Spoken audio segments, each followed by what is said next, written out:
আমরা এখন এসেছি বাবুল ভাইয়ের হোটেলে। বাবুল ভাইয়ের হোটেলটা খুব জাঁকজমকপূর্ণ না হলেও অসাধারণ রান্না করে। আর আমাদের খুব পরিচিত মুখ বাবুল ভাই।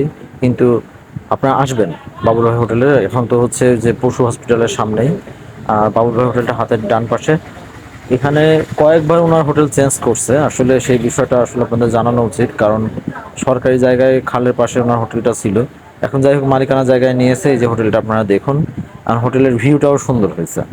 আর সবচেয়ে বড় বিষয় হচ্ছে বাবুল ভাই রান্না করে, মানে বাসা থেকে ভাবি রান্না করে দেয়, সেই খাবারটাই আমাদেরকে দুপুরে নিয়ে এসে এখানে খাওয়ায়। দেখি আজকে কি কি রান্না করছে। আচ্ছা, রুই মাছ, সেই সাথে আছে আপনার সম্ভবত হাঁসের মাংস, হুম, তারপর আছে আপনার শৈল মাছ ভুনা, ডিম আছে দেখলাম, ডিম, আর হচ্ছে ভর্তা।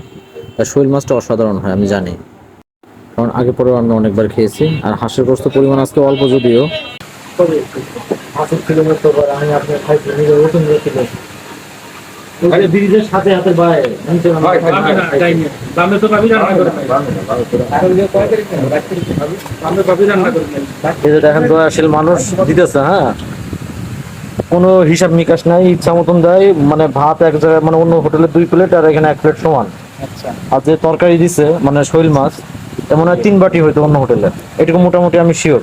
ঠিক না ভাই, আপনার মতামত কি? শেষ, আমার বাহিনীও চলে আসছে খাওয়ার জন্য বাবুল ভাই হোটেলে। রাত দিলে কি করে? হ্যাঁ, পরে দেখানো হবে।